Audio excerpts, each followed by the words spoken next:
नाज़रीन के संग में हमारी आज की मेहमान हैं वज़ीर बराए विमेन डेवलपमेंट सिंध सैयदा शहला रज़ा। शहला रज़ा NA 133 की इलेक्शन कैंपेन के लिए खुसूसी तौर पर कराची से लाहौर आई हैं। उनसे मुलाकात के लिए हम मॉडल टाउन लाहौर में वाक़ पीपल्स पार्टी के दफ्तर पहुँचे। शहला रज़ा से गुफ्तगू का सिलसिला जारी रहा। शहला साहब, वेलकम टू लाहौर। कैसी हैं आप? थैंक यू, मैं बिल्कुल ठीक।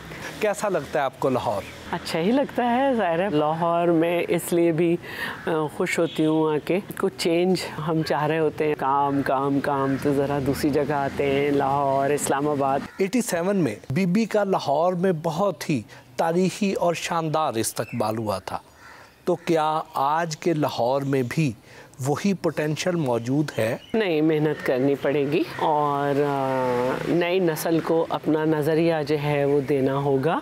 हर एक को घर से निकल के काम करना पड़ेगा और पाकिस्तान पीपल्स पार्टी को लाहौर में वर्कर्स की ज़रूरत है, लीडर काफ़ी है। वैसे देखा गया है कि बीबी शहीद को लाहौर में जो पजीराई मिलती थी, बिलावल साहब को वैसा रिस्पांस नहीं मिलता है। उसकी वजह थी बीबी साहिबा हो या भुट्टो साहब हो, उनके ज़माने में दहशतगर्दी का ये स्टाइल नहीं था। गो के बीबी साहिबा को दहशतगर्दी के ज़रिए शहीद किया गया।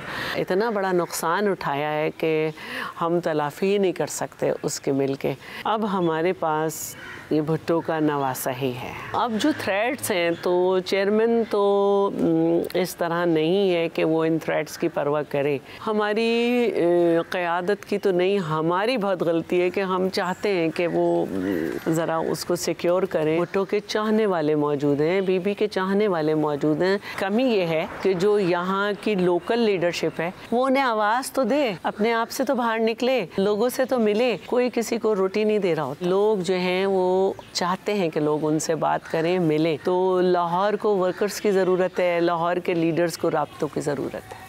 आप लाहौर में NA 133 की कैंपेन कर रही हैं। इस वक्त हुकूमती पार्टी के उम्मीदवार तो इलेक्शन से आउट हो चुके हैं, तो अब मुकाबला पीपल्स पार्टी और नून लीग में है, तो क्या यकतरफा मुकाबला होगा? ये तो इलेक्शन के दिन पता चलेगा, लेकिन मैं बहुत हैरान हूँ कि ये हल्का हमारी बहन शाइस्ता परवेज़ साहिबा का ख़ानदानी हल्का एक तरह से कह देते हैं। शाइस्ता परवेज़ साहिबा भी मुसलसल हमारी उनसे मुलाकात का ज़रिया जो है वो असेंबली ही है और फिर हमारे अखलाक हैं एक दूसरे के साथ। लेकिन बड़ी माजरत के साथ लोकल गवर्नमेंट पूरी उनकी जीती हुई है, नून लीग की, और बड़े अरसे से। लेकिन जब मैं ग्रीन टाउन में कच्चा जेल के पीछे और मरियम कॉलोनी में और 236 UC में और 224 में और 225 में जब मैं जा रही हूँ, तो मैं हैरान होती हूँ कि वो कहते हैं हमारे पास कभी कोई बड़ा नहीं आया। अब जिनसे मुकाबला नहीं है उनसे तो कुछ कहना मुश्किल है। और जो वो उनका दावा है कि शहबाज शरीफ ने लाहौर को बदल दिया, तो शाहराहें ज़रूर बदल दी होंगी, लेकिन मैं जिस हल्के में खड़ी हूँ वहाँ पर बड़े मसाइल हैं। आप पाकिस्तानी हॉकी फेडरेशन सिंध की जनरल मैनेजर की हैसियत से लाहौर तशरीफ़ लाई हैं, जबकि आपके बारे में तो खेलों की दिलचस्पी का कभी हमें पता ही नहीं था। मुझे जो है वो कराची में 3 साल पहले अप्रोच किया गया कराची हॉकी एसोसिएशन की तरफ से। तो मैंने कहा कि देखो भाई, मैं इंटरेस्ट लेती हूँ लेकिन नहीं आ सकती। मैंने उन्हें 2-3 दफ़ा वापस कर दिया। तो फिर मेरे बड़े भाई फ़ोन आया मुझे ऑस्ट्रेलिया से कि मेरे फ्रेंड्स आए थे, तुमने उन्हें मना कर दिया। तो मैंने कहा मैं कैसे मना करूँ, मेरे पास तो मुझे तो हॉकी खेलना नहीं आती, मुझे क्या पता कि सामने वाली लड़की में कितना टैलेंट है। तो बस यही मालूम है कि भाई 11 खिलाड़ी होने चाहिए, यही इतना पता है, गोल हो गया, ये हो गया। तो कह रहे वो तुम्हें सब मालूम है, मुझे मालूम है। तो मैं तुमसे ये इसलिए कह रहा हूँ कि एक स्ट्रॉन्ग लेडी जब आएगी तो वो जो गर्ल्स के साथ होता है वो रुक जाएगा। तो मैंने उनको ओके कर दिया। मैंने उनसे कहा कि देखो, मैं ये चाहती हूँ कि टैलेंट हंटिंग जो है ना वो 100% होनी चाहिए, घर बैठी हुई लड़कियाँ ना हों और अच्छे बच्चे हों, अच्छी लड़कियाँ हों। उन्होंने कहा कि आपको इसमें शिकायत नहीं होगी। मैंने सारे डिविजन्स में जाके हॉकी डिस्ट्रीब्यूट्स की और मैचेस कराए। फिर बेनज़ीर गोल्ड कप हमने मार्च में करवाया। अब तो सुना है कि 2025 में पाकिस्तान हॉकी वर्ल्ड कप की मेज़बानी भी करेगा, क्या ये बात दुरुस्त है? अब सुना तो जा रहा है, लेकिन जो इसमें सबसे बड़ी बात है, पाकिस्तान हॉकी फेडरेशन को सबसे ज़्यादा फंडिंग सिंध हुकूमत की तरफ से होती है। यहाँ पे कोई 1964 का स्टेडियम है, उसको डिमोलिश करके बनाया जा रहा है। सिंध के वज़ीर आला ने 84 करोड़ रुपए उसके दिए हैं और कहा है कि FWO से इसको बनवाएं। दूसरे सूबों से या वफाक से अभी तक इसको कुछ नहीं दिया जाता। इसके अलावा 10 करोड़ रुपए भी दिए जाते हैं, जिससे पाकिस्तान की पूरी हॉकी जो है उसको चलाया जाता है। तो ऐसा है हमारा सिंध।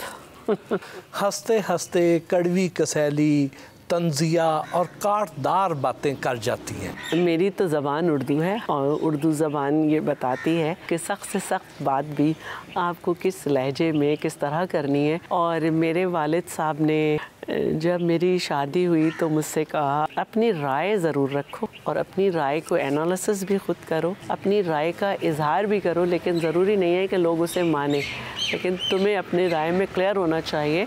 और मैं सबसे बड़ी डिग्री जो है मास्टर्स की वो दे के तुम्हें भेज रहा हूँ, तो आम औरतों की तरह मुझे वहाँ से आवाज़ न आए कि इसने ये कह दिया, ये जवाब दिया, ये जवाब दिया। इसके बाद कुछ गुंजाइश नहीं बनती। एक बात और कही तो उन्होंने कहा कि मैंने तो तुम्हें तालीम दी है, पूरे समझ बूझ दी है, तो ये ना हो कि वहाँ के मसले रोज़ाना लेके यहाँ आओ। आप बड़ी दबंग और मर्दाना वार खातून सियासतदान हैं।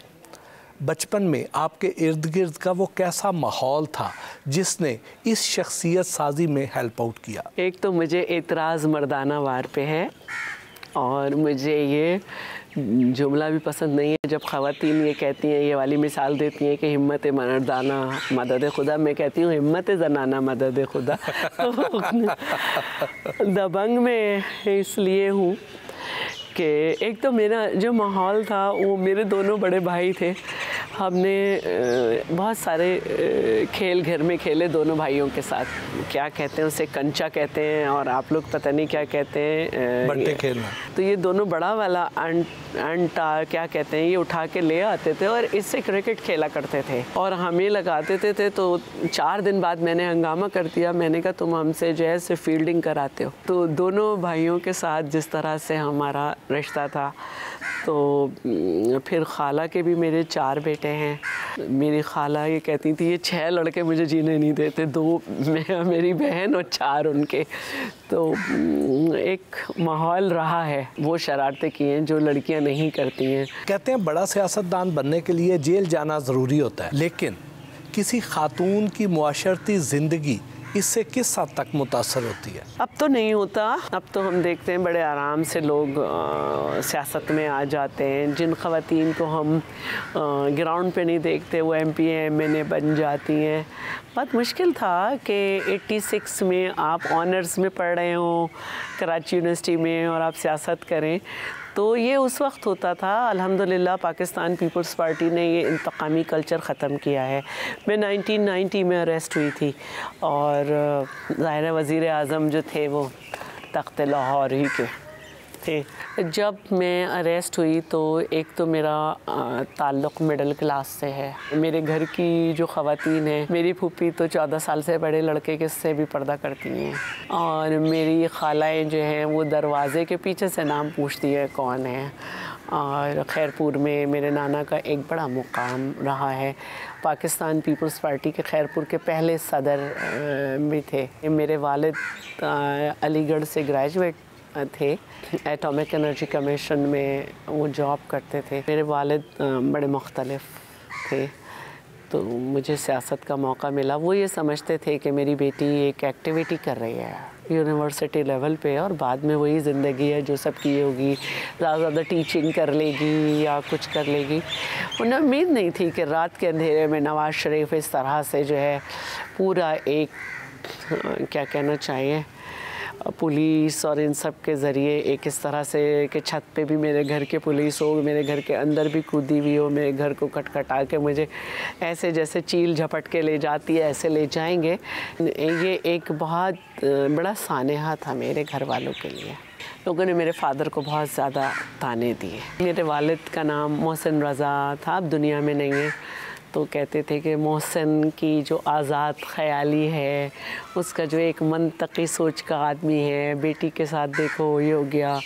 और सब कहते थे ओहो, सारी बेटियों को उन्होंने यूनिवर्सिटी भेज दिया। काफ़ी ज़्यादा मैंने ये बातें सुनी और बहुत ज़्यादा, लेकिन दोनों मेरे भाई और मेरे नाना और मेरे चचा ये बिल्कुल सामने आ गए और उन्होंने कहा कि हमारी बेटी कोई चोरी के इल्ज़ाम में, कोई गलत काम में तो नहीं गई है ना, हमारी बेटी है, लड़ेगी, हम भी लड़ेंगे। तो ये मेरे लिए बहुत बड़ा था, लेकिन ये मैंने उस वक्त तक सुना जब तक कि मैं डेप्यूटी स्पीकर नहीं बन गई। फिर जब मैं डेप्यूटी स्पीकर बनी तो लोगों ने कहा हाँ भाई बेटी हो तो ऐसी। तो ये हमारे माशरे के मुख्तलिफ रूप हैं जिनको आपको सहना पड़ता है, और जब आप समझने लगते हैं तो आप ज़िंदगी समझ जाते हैं।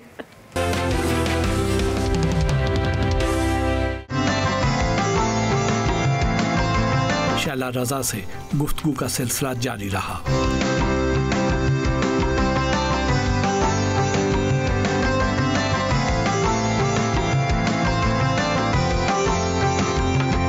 आप 2008, 2013 और 2018 में भी रिजर्व सीट पर असेंबली पहुंची, जबकि आपकी अवामी मकबूलियत और फील्ड वर्क का तकाजा तो ये था कि आप इलेक्शन लड़कर आती। क्या आप भी ऐसा ही सोचती हैं? मेरा दिल तो चाहता है ये, और इस दफ़ा तो मुझे दिया भी था, क्योंकि जो इलेक्शन रिफॉर्म्स हुई थी उसमें ये था कि 5% हर एक को इलेक्शन लड़वाना है। मुझे फ़ोन करके कहा कि आपको इमरान खान के सामने इलेक्शन लड़ना है। मुझे किसी और जगह से लड़ना था, मैं PS 100 से लड़ना चाहती थी और मैंने वहाँ पे काफ़ी मूवमेंट भी की थी। जिस वक्त मुझसे कहा गया तो मैं अपने हस्बैंड को इमरजेंसी से ICU में शिफ्ट कर रही थी, उनको स्ट्रोक हो गया था, और जो वक्त मिलता था मैं मीटिंग करती थी। हॉस्पिटल में भी मेरी मीटिंग्स ही हो रही थी। इमरान साहब हल्के में नहीं आए, इमरान साहब ने कोई जलसा नहीं किया। इमरान साहब के जो 2 MPAs हैं उनके जो थे 50-52 हज़ार वोट हैं, लेकिन इमरान साहब के 91,000 हैं और मैं हार गई।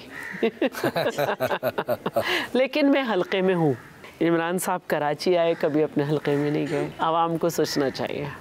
आप डिप्टी स्पीकर सिंध असम्बली रहीं, फहमीदा मिर्ज़ा नेशनल असम्बली की स्पीकर रहीं, लेकिन उसके बावजूद सिंध की एक आम देहाती औरत की तकदीर नहीं बदल सकी। अभी भी औरत उसी वडेरा कल्चर में इस्तेहसाल का शिकार हो रही है। अच्छा, मैं ये नहीं कहूँगी कि नहीं बदल सकी। देखिए, आम माइंड सेट तो है, इससे तो आप इनकार नहीं कर सकते, but not only in Sindh, पूरे पाकिस्तान में ये माइंड सेट है। मैं ये भी कहूँगी कि सिंध में जो इस वक्त बहुत बड़ा प्रोग्राम चल रहा है, और यूरोपीय यूनियन की वेबसाइट पे भी अगर आप देखें तो सक्सेसफुल प्रोग्राम लिखा हुआ है, उसकी अब तक 14 लाख ख़वातीन बेनिफिशरी हैं। वुमेन इकनॉमिक एम्पावरमेंट का प्रोजेक्ट है, और इसके अलावा भी कुछ प्रोजेक्ट्स हैं जो एग्रीकल्चर डिपार्टमेंट के थ्रू और फूड डिपार्टमेंट के थ्रू चल रहे हैं। सबसे ज़्यादा स्ट्रॉन्ग लेजिस्लेशन हमने की है, जो मैंने आपको बताई 2,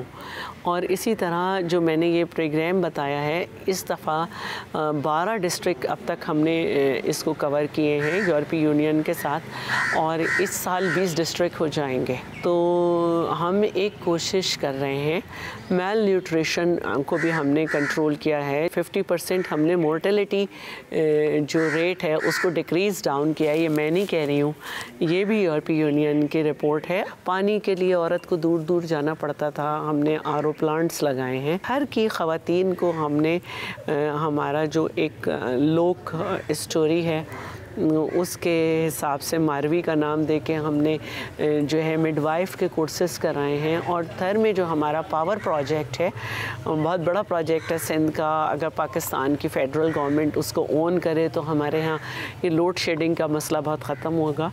उस पावर प्रोजेक्ट में थर ही की बच्चियाँ इंजीनियर भी हैं, और वहाँ पे जो एक बहुत ही हैवी काम है डंपर चलाना, उस कोयले को लेके औरतें डंपर चलाती हैं। PTI और नून लीग कहती है कि पाकिस्तान पीपल्स पार्टी ने सिंध को तबाह कर दिया, तो क्या वाकई ऐसा है? मैं उनसे पूछना चाहूँगी कि सबसे ज़्यादा हॉस्पिटल्स पूरे सूबों में कहाँ हैं? सिंध में है और सब अच्छे हैं। किडनी और सारे फ्री ऑफ कॉस्ट हैं। किडनी ट्रांसप्लांट गंबट में हैं। अब तक के रिपोर्ट के मुताबिक तकरीबन 500 फ्री ट्रांसप्लांट हो चुके हैं। लिबर्टी में गई तो एक उच्च शरीफ के दुकानदार थे, तो उन्होंने कहा कि आप हमारे साथ कुछ बैठें पिएं। हमारा भाई बहुत बीमार था, हमने जो है वो बहुत परेशान हुए। किसी ने हमसे कहा कि आप राब्ता करें बिलावल हाउस से और वहाँ पे है, तो हमने ना सिर्फ एक लेटर डाला, उन्होंने कहा आप आ जाएं और हमें जो है गंबट में हमारे भाई का इलाज हुआ, फ्री हुआ और सिंध वालों ने बड़ी मेज़बानी की। इसी तरह आप जहांगीर बदर साहब का देखें कि हमने सिंध में ही किया। तो फिर NICVD की इतनी सहूलियात हैं। और इसके अलावा मैंने कहा कि 18वीं तरमीम के बाद हर सूबा 50 मेगावाट से ज़्यादा बिजली पैदा कर सकता है। हर सूबा सिर्फ नेशनल ग्रिड की बिजली पैदा कर रहा है।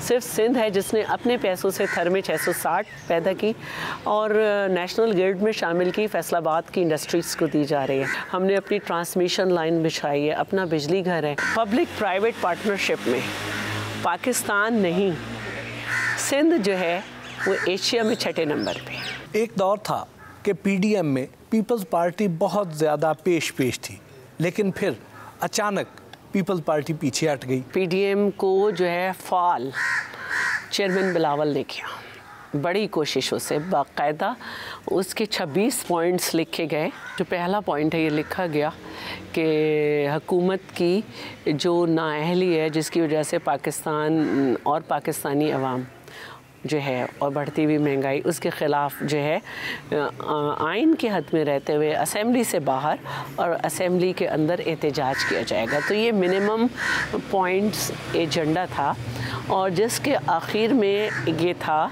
कि असेंबली के अंदर और असेंबली के बाहर एहतजाज करते हुए मुनासिब वक्त आने पर इस्तीफ़े का ऑप्शन भी इस्तेमाल किया जा सकता है। ठीक है, तो हमने हमेशा इस पे रिजर्वेशन दी कि हम इतनी जल्दी नहीं करेंगे, क्योंकि हमारी तो गवर्नमेंट है एक सूबे में और हमें जो है वो ये सारे हमारे कुछ प्रॉमिसेस हैं, हमारे लोगों की हमसे तवक्कुआत हैं, हमने दुनिया से माहदे किए हुए हैं। हम कैसे बीच में करें? इस तरह तो क्रेडिबिलिटी ख़त्म हो जाएगी। जो हमने बातें रखी थी उसकी वजह से PDM मजबूत हुई और तबसरे ये किए गए कि दराड़ आई है, जलसों से इतना नहीं हो रहा था जितना यूसुफ रज़ा गिलानी के जीतने से हुआ। और हारे हुए और बकौल शेख रशीद के 13 लोगों ने पैसे लिए, उनसे वज़ीर आज़म साहब को, क़िबला को, दाई को, मदीने के बिके हुए लोगों से जो है वोट ऑफ कॉन्फिडेंस लेना पड़ा। और लोग ये देख रहे थे कि PDM जो है वो बेहतरीन फ़ैसलों से हुकूमत हिलाना शुरू कर चुकी है। तो एक तो ये हुआ कि पंजाब में बंदर बांट हो गई सेनेट की सीट पे। एक मीटिंग हुई, उसमें मिनट्स ऑफ द मीटिंग मौजूद हैं, जो कुछ तय किया गया। लेकिन जब पीपल्स पार्टी वहाँ से आ गई तो जो कुछ उसके मिनट्स में नहीं था वो ऐलानात किए गए। तो इस तरह मुख्तलिफ़ पार्टीज़ हम पे अपना फ़ैसला नहीं थोप सकती।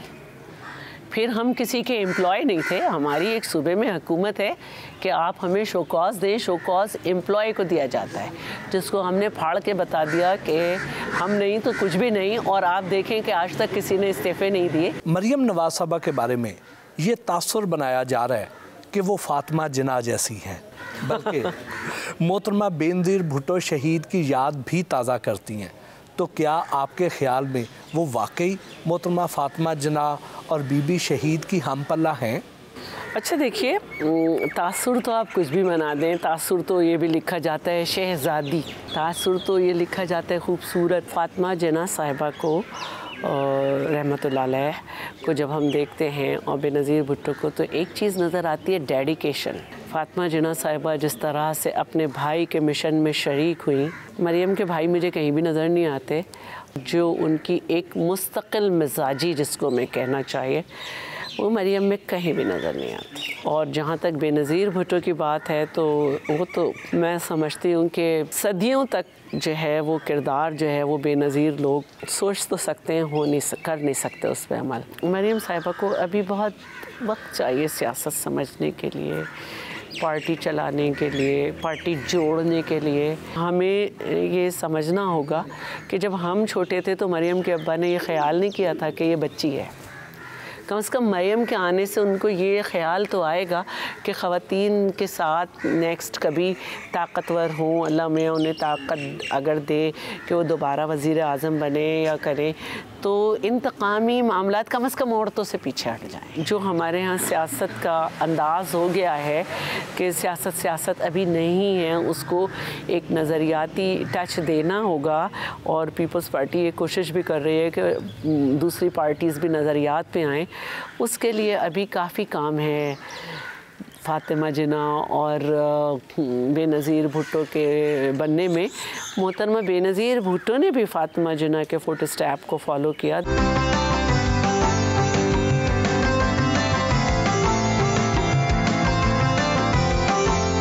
इस तरह फरियाल तालपुर साहिबा हमेशा आसिफ अली जरदारी साहब के साथ शाना बिशाना खड़ी नजर आती हैं, तो क्या आसफा भुट्टो भी उसी तरह बिलावल साहब के साथ कभी कभी नजर आएंगी या अपना अलहदा नाम पैदा करेंगी? जी, यहाँ तक मैं समझती हूँ कि फरियाल साहिबा हैं।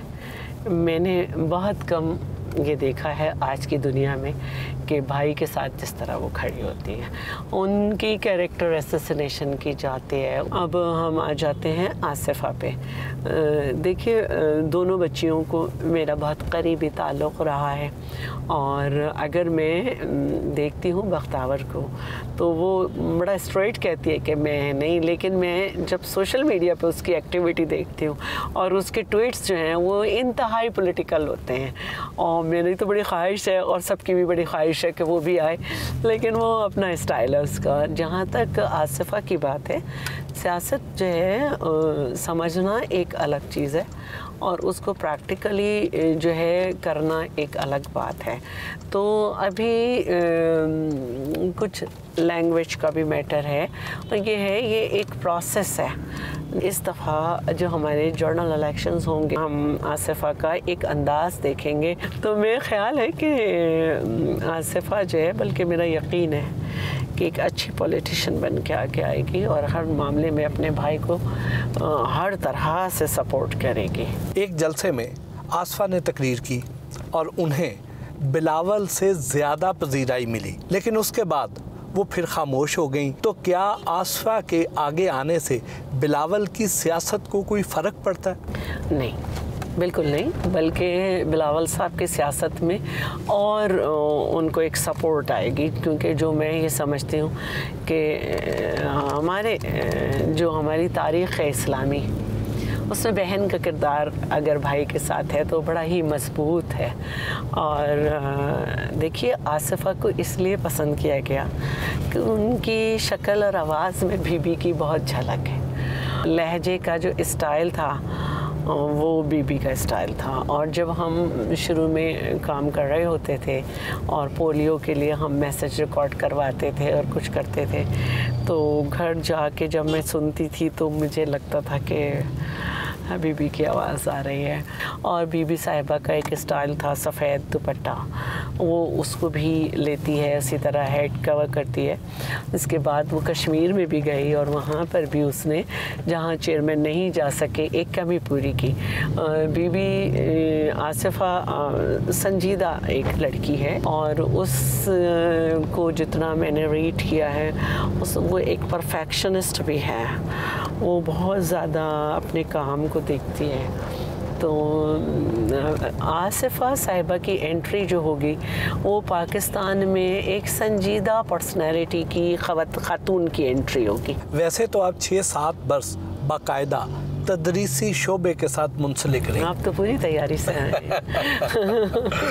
लेकिन अब सुने कि आप पाकिस्तान पीपल्स पार्टी के चेयरमैन बिलावल भुट्टो साहब को पढ़ा रही हैं। अब तो नहीं, 7 साल मैंने वाकई जॉब की एज टीचर बायोलॉजी केमिस्ट्री और 7th 8th और 6th को मैंने जर्नल साइंस पढ़ाई है और मुश्किल मरहला होता था और बड़ी संजीदगी से की है क्योंकि मेरी ज़रूरत भी थी। ये वाले इलेक्शन नहीं, उससे पिछले जब गिलगित बल्तिस्तान के इलेक्शन हुए थे तो आसिफ साहब ने मेरी और मेरे हस्बैंड की ये ड्यूटी लगाई थी कि चेयरमैन की माशाल्लाह हिस्ट्री पे ग्रिप है, इंटरनेशनल पॉलिटिक्स पे, पाकिस्तान की पॉलिटिक्स पे, लेकिन एक जो रवानी से उर्दू थी उसका मसला था।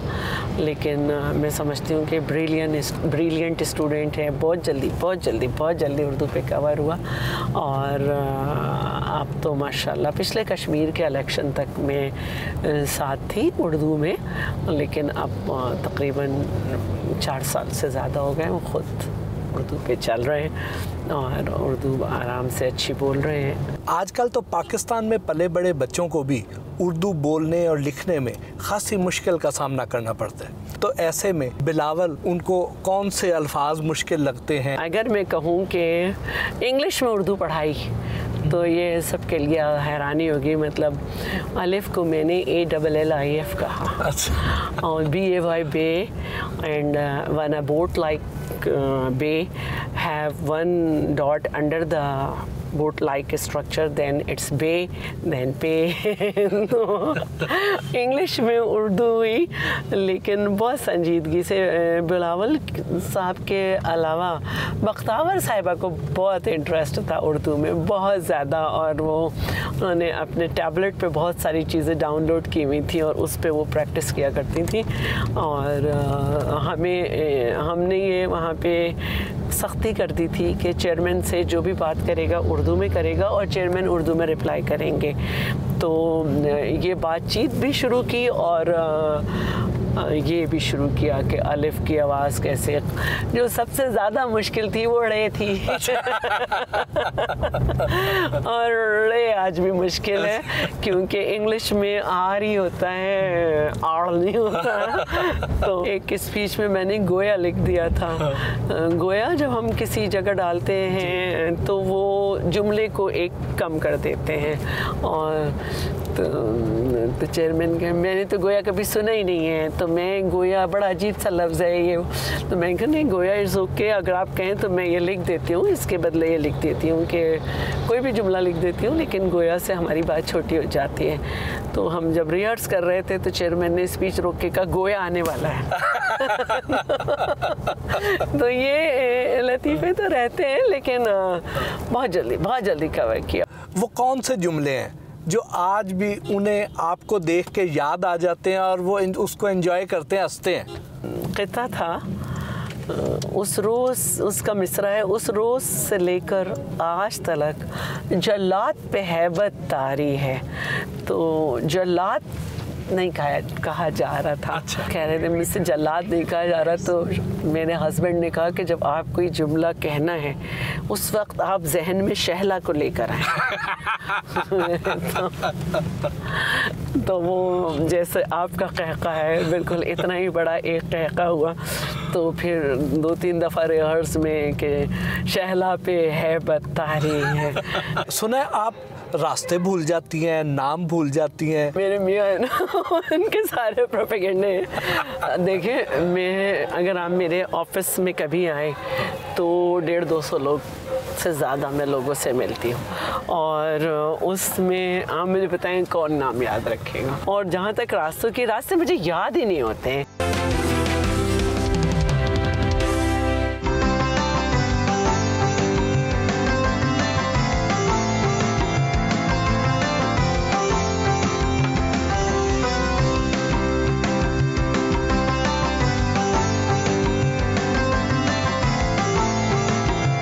लाहौर के इलाके भट्टा नंबर 2 गुलशन उमर कॉलोनी में पीपल्स पार्टी विमेन विंग के जलसे में शिरकत की।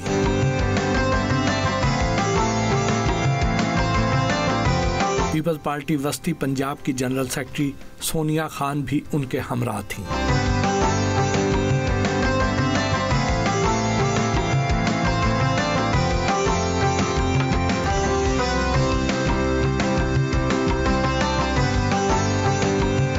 डोर टू डोर कैंपेन की और हलके के दुकानदारों से पीपल्स पार्टी के उम्मीदवार असलम गिल को वोट देने की दरख्वास्त की।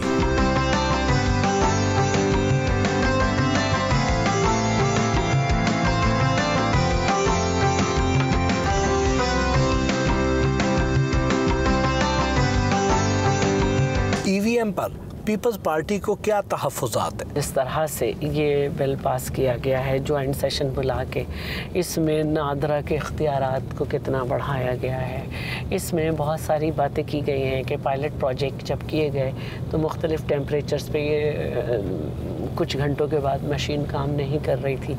इसमें ये भी बात की जा रही है कि सिक्रेसी ऑफ वोटर जो है वो नहीं रहेगा, इसके नताइज जो हैं वो चेंज भी हो सकते हैं। तो ये मेरे ख़यालात नहीं हैं। इसमें पलडाट, third party, election commission, major party और बहुत सारी पॉलिटिकल पार्टीज़ वो भी जो आज सरेंडर कर गई, दिल से नहीं मानती।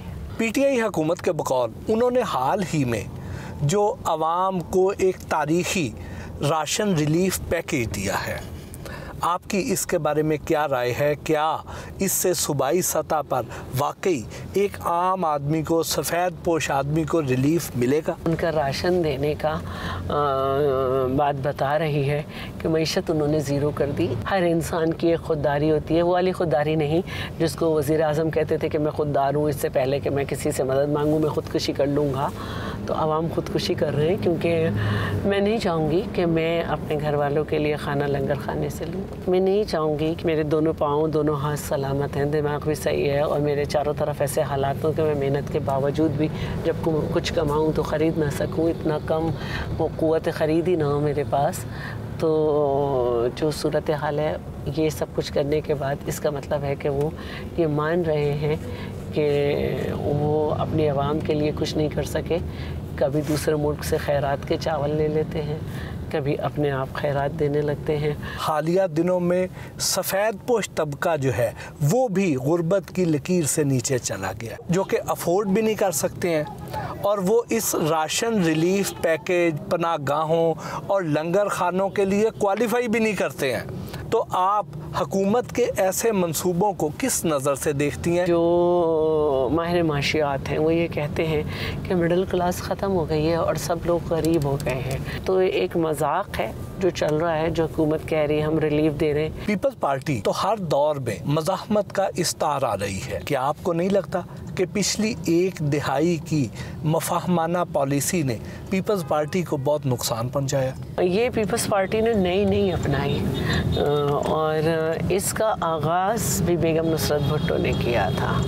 और देखिए, हमारे साथ इस्टेब्लिशमेंट एक हमें पॉलिटिकल पार्टीज़ को मेडिसिन देती रही कि वो पार्टी जो विज़न रखती है उसके ख़िलाफ़ पार्टीज़ बनाती रही, उसके ख़िलाफ़ पॉलिटिकल पार्टीज़ को अपने साथ करती रही। तो बेगम नुसरत भुट्टो ने जब MRD बनाई तो उन्होंने पहली दफ़ा वो मेडिसिन इस्टेब्लिशमेंट को दी। अगर आप इसे मफाहमत समझते हैं तो मफाहमत सही, और हमने पॉलिटिकल पार्टीज़ से हाथ मिलाया, हमने उनसे हाथ नहीं मिलाया। और अगर हम आज उनसे हाथ मिलाते तो ऐसी हुकूमत होती जो कि दावा करती है कि हम 5 साल पूरे करेंगे, हमारे साथ सब लोग हैं, आवाम को एक रिलीफ नहीं देती। तो असल चीज़ हुकूमत बनानी नहीं होती, असल चीज़ जमहूरियत बचानी होती है।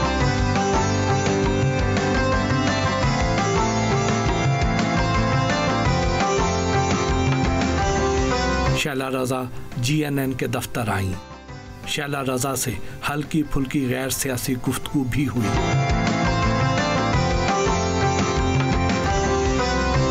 मैम, सारा दिन आपके साथ बहुत ही भरपूर दिन गुजरा, तो अब थोड़े से हल्के फुल्के सवाल हो जाए। मेहंदी लगाने की, चूड़ियाँ पहनने की उम्र थी जब आपने सियासी जद्दोजहद का आगाज़ कर दिया, तो उस ज़माने में आपने ऐसी ख्वाबों ख्यालों की दुनिया क्यों नहीं बसाई? मेरा काफ़ी दिल चाहता था कि मैं हाथ के ऊपर मेहंदी लगाऊं, लेकिन मैं फिर सोचती थी कि मैं तो ये मुझे सारा फ़लसफ़ा नज़रिया सबको देना है तो लोग मुझे देखने लगेंगे। फिर मुझे ये नहीं अच्छा लगता था कि जब मैं पॉइंट की बस में होंगी तो मेरा हाथ ऊपर होगा तो लोग मेरे तो यही सोचती रही कि चलो फिर कभी लगा लेंगे। जब मेरी शादी हुई तो मैंने कहा कि मुझे मेहंदी ऊपर लगाने का बहुत शौक़ है, तो मेरे हस्बैंड ने कहा मुझे सख्त उसमें से स्मेल आती है, खबरदार। तो खेल ख़त्म। आप खुश शक्ल हैं, दराज कद हैं, पढ़ी लिखी हैं, तो ऐसे में जवानी में दिल तो आपने बहुत तोड़े होंगे। जिसके टूटे वो बात करें, मुझे तो पता नहीं, क्योंकि मेरा वक्त जो है इसी में गुजरा। गो ज़िया गो मुशर्रफ गो। शादी तो लव अरेंज्ड मैरिज थी। हाँ बिल्कुल। तो ऐसे में किसने किसको पहले प्रपोज किया? बस हम दोनों इतने बड़े हो गए थे क्योंकि 18 साल की तो नहीं थी मैं, ज़ाहिर है मास्टर्स मेरा फाइनल था, तो बातों में बात हो गई। शोहर नामदार का ताल्लुक भी पीपल्स पार्टी से ही था। ऐसे में सियासी ज़िंदगी में उतार चढ़ाव तो बहुत आए होंगे। सियासत में नहीं लड़ाई हुई कि देर से क्यों घर आई या किसी से बात क्यों कर रही थी, इससे हाथ क्यों मिलाया, क्योंकि सिंध के कल्चर में हम हाथ मिलाते हैं, तो इन बातों पे तो कभी नहीं हुई। शौहरों को कहीं आना जाना बुरा नहीं लगता सिवाय मैं के, तो जब मैं कभी अम्मी अब्बा दोनों जिंदा थे, मैं जाती थी तो कहते थे कितने बजे आओगी, तो एक तो इसमें हो जाती थी। दूसरे ये कि बहुत सारी दफ़ा बहुत लड़ाइयाँ हुई, लेकिन ये नहीं पता चला किस मौजू पे हुई। घर पर जो मिनिस्टर होती हैं वो भी ख़वातीन ही होती हैं, लेकिन आपके घर में होम मिनिस्ट्री किसके पास है? अच्छा देखिए, मैं तो ये समझती हूँ कि ख़वातीन होम मिनिस्टर होती हैं, और हमारे यहाँ मेरे ही पास है, क्योंकि मैं कुछ मेरे मसाइल हैं। मसलन डस्ट नहीं होनी चाहिए, फर्नीचर ऐसा होना चाहिए कि उसके नीचे ज़मीन नज़र आए ताकि वो सफाई प्रॉपर होते रहे, और ये कलर होना चाहिए, ये नहीं होना चाहिए। कादिर के कपड़े कैसे होने चाहिए बहुत बेचारे मेरे साथ किसी शॉप पे जाते हैं ना, तो इधर उधर खड़े हो जाते हैं, मैं सारे डिसाइड करके कहती हूँ ये मैंने लिए जैसे मैं यहाँ पर आई हूँ तो मैं 8-10 दिन के कपड़े जो है वो वार्डरोब में लगा के आती हूँ कि आपने बदलने रोज़ या कहीं जाना है तो क्या पहनना है। आपके शौहर तो सियासत छोड़ चुके हैं, लेकिन आप अभी भी बहुत ज़्यादा मुतहर्रिक हैं, तो ऐसे में उन्हें आपसे शिकायत तो बहुत होती होंगी कि आप उन्हें वक्त नहीं दे रहे। सियासी मामले पे तो नहीं होती है, लेकिन फिर मैंने ड्यूरिंग जब मैं डेप्यूटी स्पीकर भी थी, और अभी भी मेरी एक कोशिश होती है कि एक तो छुट्टी के दिन कुछ खुद खाना बना लूँ, और जैसे अगर मैं किसी प्रोग्राम में गई हूँ और वहाँ पे लंच है तो मैं नहीं करती, मैं घर आ जाती हूँ।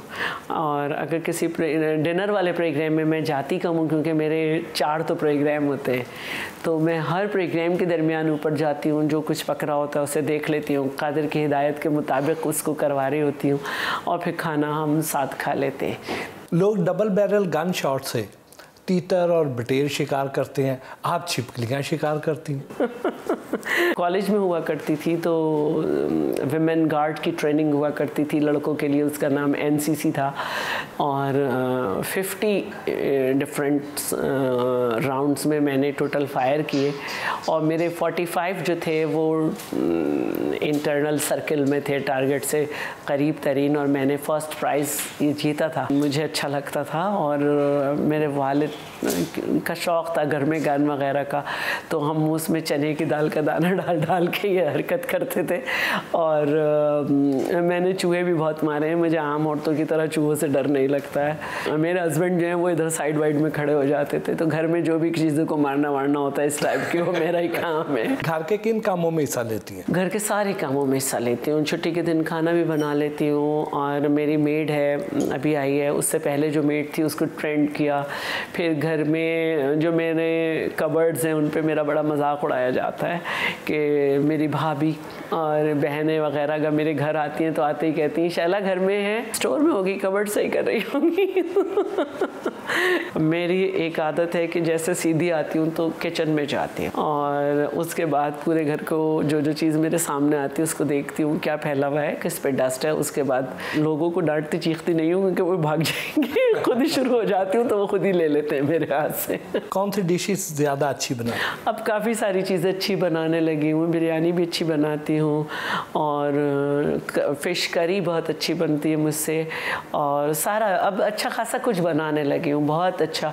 अभी आजकल लजानिया भी बनाया था, वो भी मुझसे अच्छा बन गया। शौहर को बातों से राज़ी करती हैं या अच्छे खानों से? नहीं, पटाना ही पड़ता है। आपको खुद खाने में क्या पसंद है? मुझे वैसे तो चटपटी चीज़ें बहुत पसंद थी, लेकिन अब मुझे चटपटी चीज़ों से ज़रा तकलीफ़ होने लगी है। लाहौर आई हैं, लाहौर तो ख्वाबों का शहर है, यहाँ की कौन सी डिश ज़्यादा पसंद है? अब यहाँ की डिश है या कहाँ की, अभी तक तो कटाकट 2 दिन से ज़रा बेहतर मिला है, जिसको यहाँ पे टकाटक कहा जाता है। आप हमेशा से ही बड़ा पुरवकार लिबास ज़ेब तन करती हैं, तो आपके ड्रेसेस में भी खावंद की मर्जी शामिल होती है? बहुत ज़्यादा होती है, और जब आपको नज़र आ जाए कि मैंने चीखते चीखते से कुछ रंग पहने हुए तो समझ लें जब मैंने इस तरह की कुछ चीज़ पहनी हुई हो, हल्के कलर पहने हुए हो, और तो समझ लें कि मेरी मर्ज़ी है।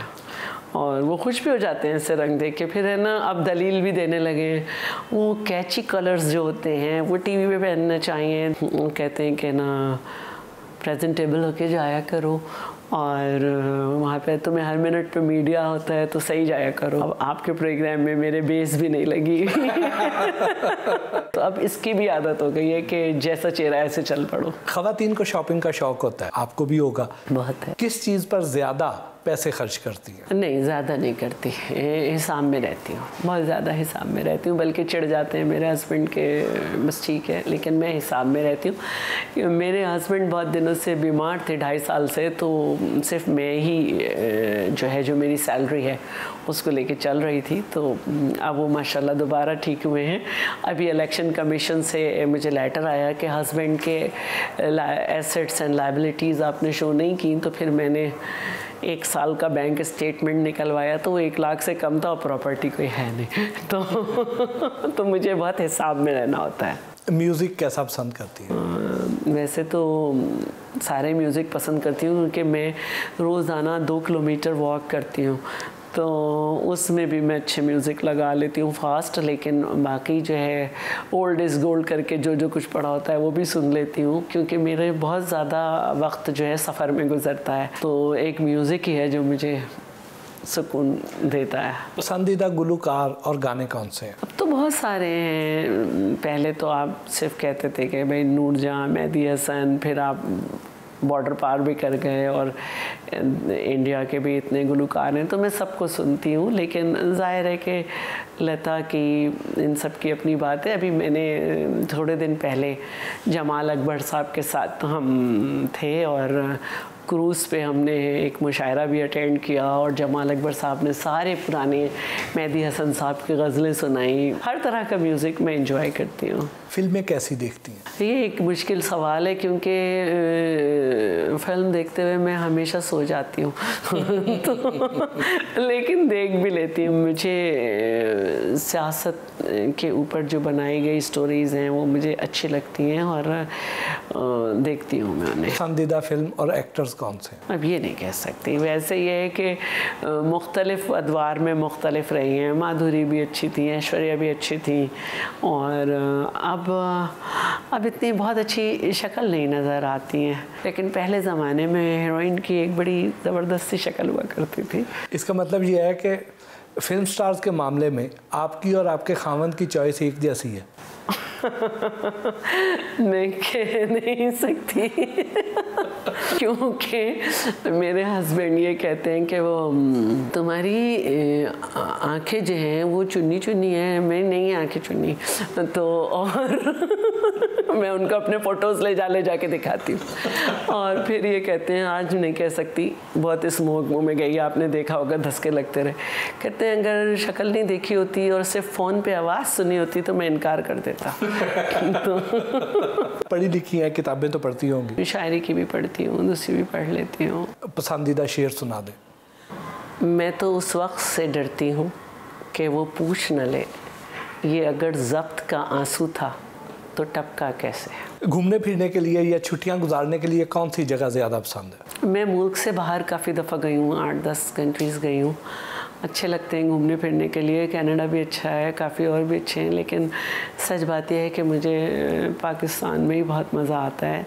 इस्लामाबाद आके मुझे कुछ बहुत सुकून सा मिलता है। पर नथिया गली भी मुझे बड़ी अच्छी लगती है। अभी हम नारान, कागान वगैरह गए थे।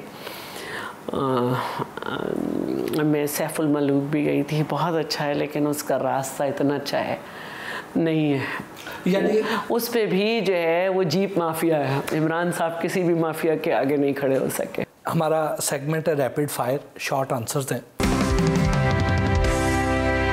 वज़ीर आज़म इमरान खान को रेट करें आउट ऑफ 10। नेगेटिव। अगर आपसे कहा जाए कि सफाई, इंफ्रास्ट्रक्चर और तरक्की के एतबार से लाहौर और कराची को रेट करें आउट ऑफ 10 तो कितने नंबर देंगे? लाहौर को भी मैं 6 नंबर दूंगी और 5.5 में कराची को दूंगी। हमारे सिंध का पैसा यहाँ यूज़ होता है। इन सियासतदानों को कोई मशवरा दें। मिफ्ता इस्माइल मेरा बहुत अच्छा भाई मैं क्या मशवरा दूँ? इलेक्शन न लड़ियो। फैसल वाडा अब मैं उसको मशवरा दूंगी कि भाई आवाम में ज़्यादा नहीं निकलना वरना तिक्का बोटी तुमने खुद ही कहा था कर देंगे। मोहम्मद ज़ुबैर छोड़ दें, अब मशवरे का वक्त नहीं रहा। मरियम नवाज शरीफ सियासत में ज़रा कदम मुस्तकिल मिजाजी से रखें। One word for Mirza Wahab. बहादुर माँ का बहादुर बेटा। फारूक सत्तार। फारिक सत्तार। हसन मुर्जा शानदार कारकर्दगी। मौलाना फजलुर रहमान इस्तीफ़ा। सरदार उस्मान बुज़दार। कुछ तो कर ले। शाजिया मरी। शाजिया मरी मेहनती है बहुत। फरियाल तालपुर। फरियाल तालपुर से ज़्यादा मैंने मुखलिस बहन भी नहीं देखी और शफीक खातून लीडर नहीं देखी। चूज़ वन, आसिफ अली जरदारी या बिलावल भुट्टो? ये मैं नहीं कर सकती, दोनों का अलग अलग मुकाम है। बिल्कुल। टीचिंग या सियासत? जब सियासत नहीं हो तो टीचिंग। बीबी शहीद या आसफा भुट्टो? बीबी तो अब रही नहीं, लेकिन मेरी दुआ है कि आसिफा भी जो है अपना किरदार निभाएं। चाय या कॉफ़ी? कॉफ़ी। सूबा या वफाक? दोनों। हॉकी या क्रिकेट? दोनों। खेल होना चाहिए, दोनों अमन की बात है। बहुत बहुत शुक्रिया मैम, आपका आज हमने सारा दिन लिया। बहुत अच्छा। आपको मेहनत कैसी लगी? बहुत मेहनत कर रही हैं, बहुत अच्छा लगा। बहुत शुक्रिया। बहुत शुक्रिया।